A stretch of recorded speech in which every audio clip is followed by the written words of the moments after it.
Welcome to the Slop Farm. Enjoy the video. In this video, I will explain how to study for a test with a study guide. First, carefully read through your entire study guide to understand its scope. Note the main sections and any specific instructions.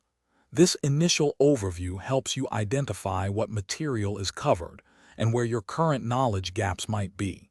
Use this to plan your study sessions effectively. Once you understand the guide, engage in active learning. Don't just passively reread notes.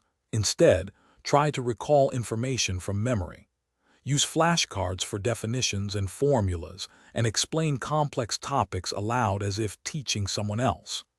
This active engagement significantly improves retention and helps solidify your understanding of the material. Next, put your knowledge to the test with practice questions and past exams.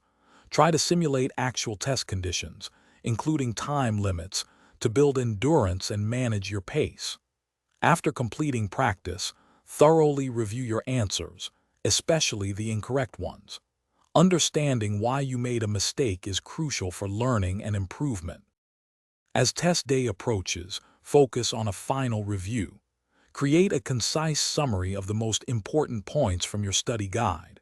Ensure you get adequate rest the night before. A well-rested mind performs better. Finally, approach the test with a positive and confident mindset, trusting in the preparation you've completed. Thanks for watching. Consider subscribing if we helped you today.